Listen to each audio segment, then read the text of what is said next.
নমস্কার। আজকে তাপের সুপরিবাহী পদার্থ কুপরিবাহী পদার্থ নিয়ে কটা পরীক্ষা করে আমরা এখানে দেখাবো। সেই পরীক্ষা করার জন্য আমরা আজকে নিয়েছি একটা ধাতব পদার্থ, একটা পেন্সিল, একটা মোমবাতি আর কাগজ। আর একটা পরীক্ষা করার জন্য নিয়েছি একটা প্লাস্টিকের চামচ, একটা ধাতব চামচ, কাঁচের গ্লাস, বাটার।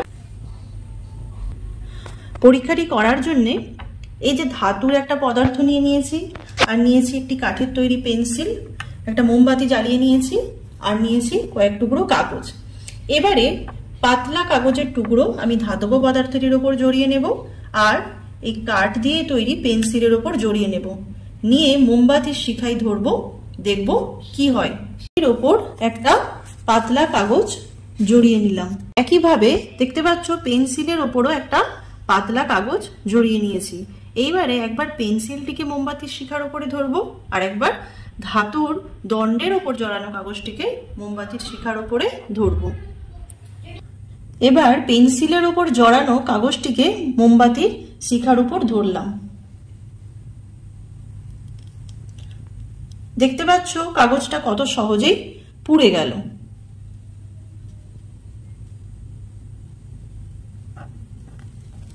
একইভাবে ধাতব পদার্থের ওপর পেঁচানো কাগজটিকেও মোমবাতির শিখার ওপর ধরছি, দেখা যাক কি হয়।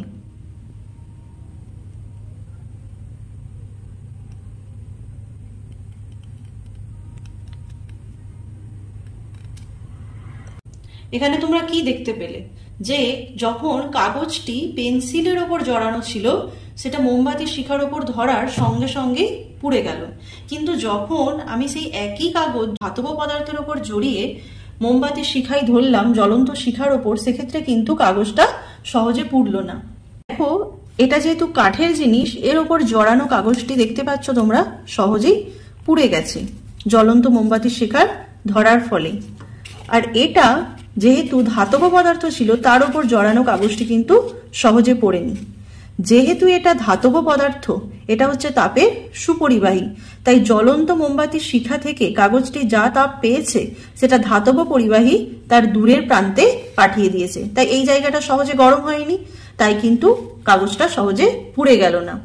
অপরদিকে যেহেতু পেন্সিল কাঠের তৈরি, তার উপরে যে কাগজটা যখন জ্বলন্ত মোমবাতির শিখায় ধরলাম, তখন কিন্তু সে তার প্রাপ্ত তাপটা দূরতম প্রান্তে সহজে পরিবাহিত করতে পারলো না, তাই এই জায়গাটাই বেশি গরম হলো, তাই সহজেই কাগজটা পুড়ে গেল। এখান থেকে আমরা কি জানলাম, যে ধাতব পদার্থ হচ্ছে তাপের সুপরিবাহী পদার্থ, আর কাঠের তৈরি পদার্থ হচ্ছে তাপের কুপরিবাহী পদার্থ। এখানে আর একটা পরীক্ষা আমরা তাপের সুপরিবাহী পদার্থ আর তাপের কুপরিবাহী পদার্থের জন্য দেখে নেব। একটা গ্লাসে নিয়েছি গরম জল, আর নিয়েছি এখানে বাটার, তার সঙ্গে একটা চামচ, আর নিয়েছি এখানে পরীক্ষার জন্য একটা ধাতুর চামচ আর একটা প্লাস্টিকের চামচ।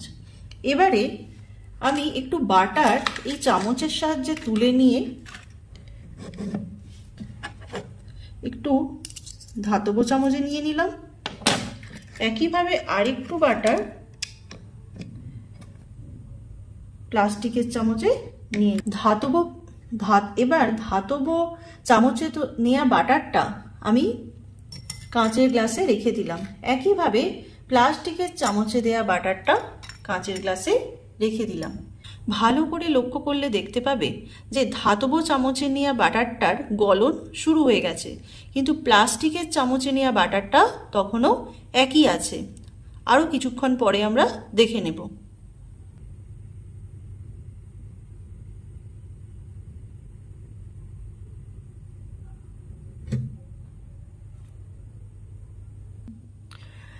দেখতে পাচ্ছ ধাতব পদার্থের চামচে যে বাটারটা নিয়েছিলাম সেটা গলে কিন্তু কাঁচের গ্লাসের জলে পড়ে গেল, কিন্তু অপরদিকে প্লাস্টিকের চামচে যে বাটার বা মাখনটা নিয়েছিলাম সেটার গলন কিন্তু তখনও শুরু হয়নি।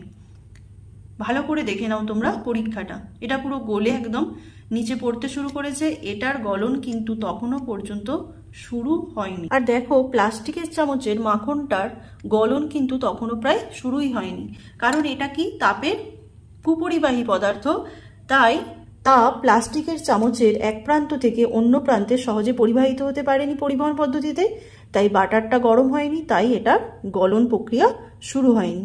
তাহলে আজকে আমরা এখানে দুটি পরীক্ষার সাহায্যে জেনে নিলাম যে ধাতু বা ধাতব পদার্থ হচ্ছে তাপের সুপরিবাহী পদার্থ, আর আগের পরীক্ষায় আমরা দেখে নিয়েছি যে কাঠের তৈরি পেন্সিল সেটা হচ্ছে তাপের কুপরিবাহী পদার্থ। তাহলে প্রথম পরীক্ষাটাই আমরা দেখলাম এই ধাতব পদার্থটির ওপর জড়ানো কাগজটা সহজে পুড়ছিল না, আর এটার ওপর জড়ানো কাগজটা সহজে পুড়ে গিয়েছিল।